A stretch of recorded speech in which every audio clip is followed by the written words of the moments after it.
let's get into the match. Let's look at the most deciding factor, which was Pogba giving away the penalty for Pierre-Emerick Aubameyang to slot it home. Firstly, what was he thinking here, Rene? It reminded me of the game against Tottenham, what was it, a month ago? At Old Trafford? Yeah, but it shows again, look at his position, his eye for the ball. He hasn't got any eye for the runner, Bellerin there. You know what I mean? So it's not in his makeup, it's not his DNA. But it doesn't matter. A player of that capacity, that level, these are basic things. And then, where's he going? Where's Bellerin going? He's going nowhere. So even just have it, he doesn't even have to make the tackle. It's just a really silly foul to give away and a silly penalty to give away. It's poor defending. I've got no other words for it. Tony, you're the defender in this conversation?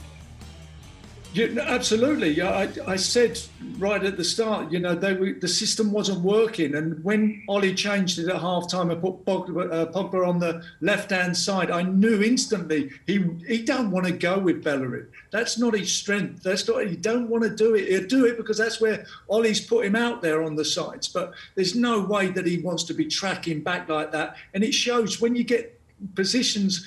You know, forwards in positions like that can't defend, then they make mistakes. And that was just a forwards tackle for me and a sloppy penalty. You know, Roy Keane has been speaking again about Paul Pogba, and one thing he said was why Pogba hasn't been playing is because there's not enough application or consistency in his performance. And it got me thinking of this phrase, which I don't know if you subscribe to it, Rene, hard work beats talent. It's often said Pogba is the most talented player in this Manchester United squad. But do you think he's hard-working enough? Has he ever been hard-working enough? When you saw him when he was younger, much younger than he is now, before he became this global phenomenon? Yeah. But I can see where Roy Keane is coming from. And Roy has played, obviously, most of his years under Sir Alex Ferguson. And I've worked with Sir Alex Ferguson. And one of his biggest words was always to all the players, we can have all the talent in the world, you know, it is working hard, and hard work that brings that quality to the surface. And hard work is a quality, you know, and for me, no, he hasn't worked hard enough. You know, I can see that, you know, I see that all the time. It's too slow, it's too laboured, there's no urgency about it, you know, and other teams can capitalise on it. That's what I meant at half time, where I thought, when we talked about, you know, the importance of Arsenal coming through on the left-hand side, this is what I was fearing, basically, what could happen on that right-hand side, players running off Pogba, dragging the left-back out, dragging Shaw out, and then run off Pogba, and then you get spaces, you know, to hurt United. But now I can see the point, and I keep saying it all the time, he is a very talented player. Everybody keeps talking about it. You know, he's world-class, he's world-class. I would never use that world class so easy, because I know players of past and present. They deserve the etiquette of being world class, and in my opinion, Paul doesn't deserve that in any shape or form in this moment in time, because I don't think he lives up to the expectations. Gary Neville said in the commentary as well, or you know, somebody else said, "Are we expecting too much of him?" They said, no, we don't expect too much of him, of the player that he's been, the trophies he's won, where he's been. So I think we need to expect even more from him, but that only comes from working hard for a start. And that rubs off to other players. Working hard, but also not working hard, rubs off to other players, because they start to question those performances. When I think of hard working, one name that pops in my head would be Tony Adams.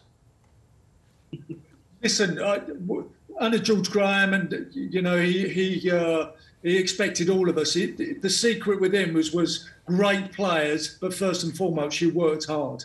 You know, and if you've got the both, you've got world-class players working their socks off, then you've got the champions. You've got the winners of the league. You know, at the moment, it's not working for the guy.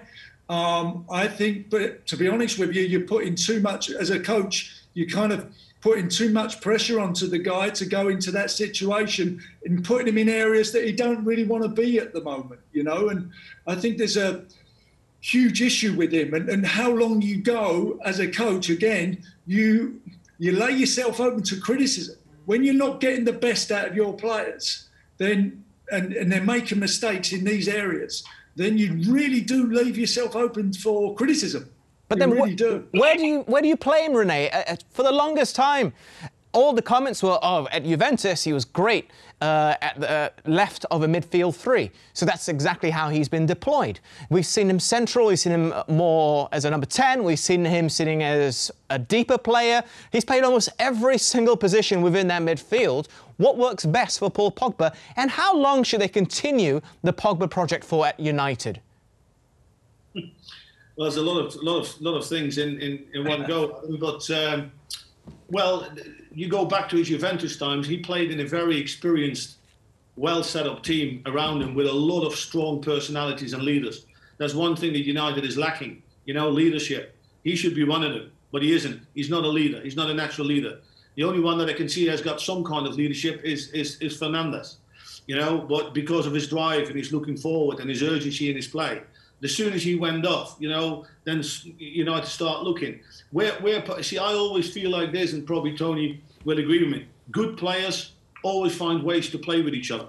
You know, when you had, you know, the Thierry Henrys up front and the Bergkamp and the Pires and Vieiras and Overmars and all that, they find ways to play with each other because it's not like a matter of football is not with one particular system, 4-3-3 or 3-4-3 or 4-4-2. It isn't. It is all about creating space, making space and filling spaces up. And you want to get him on the ball in areas where he can do most of the damage, which in between, in my opinion, is still in between the lines, in the pockets, going forward, and then you need runners off him so he can feed him or he can join him himself to have a shot outside the box. But at the moment, he feels himself, he's too often in areas where I think he gets crowded out, and also one part of the game I think is being really particularly poor this year. He gets nicked the ball off him so often, where the opposition can really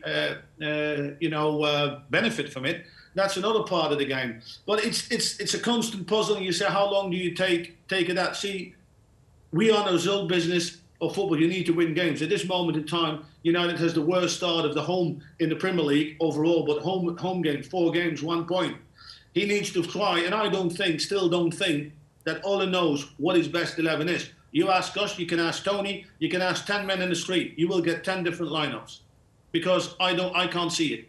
Because I don't think also in the back line, they are, in my opinion, it's the strongest back line that the Premier League has got. I think there's frailties there. In the midfield, you can do this, but then you lose that. You can put them in, and then you miss this. So, and again, if you look at the team today again, how much lack of urgency and energy there was, you know, it really mind boggles me. It really does. How worrying is that, Tony? If Ole Gunnar Solskjaer truly doesn't know his best team. During your days at Arsenal, did you always know season in, season out who the best team was? Did the manager know that? George Graham, Wenger, Bruce Rioch, whoever it might have been at the time? Yeah, I think the recruitment has not helped at the club, and I think they are going through they've been going through a transition for a few years now, and it just seems to me they need some stabilisation. They just need to settle the team down, and I thought he was getting there, and I completely agree with pretty much all of what Rene's just said. And you know, when you've got experienced leaders in the team and they haven't got them, for me, they're kind of looking after themselves. When the team is not getting results, you kind of go back into your shell and look after your own game. And that's the worst thing to do. You've got to put yourself out there as a leader, you kind of go, okay, if I was Scott Tomini today, for instance, and I've got Pogba on the left of me, and I was an experienced kind of central midfield player, I'd be saying, Pogba, I'll cover you, mate. I'll get in behind you. I'll make you look brilliant. Don't go with him. I'll go and to take him. You know, you get great players, like Rene said, get a way of working with each other and not hiding. And in these times when you're not getting results, everyone has to stand up. And I don't think Ollie does. I think they're letting him down at the moment. I think a lot of players are letting him down. You know, and he's swapping it, and all of a sudden you find another system. It plugs a few holes, and that goes wrong, you know, right for a couple of games, and then it comes back. You know, I think if he just went out there at the start of the season and got his best formation and his best starting 11 and put them out there, but I'm not so sure that he knows. I think he doesn't know at this moment in time.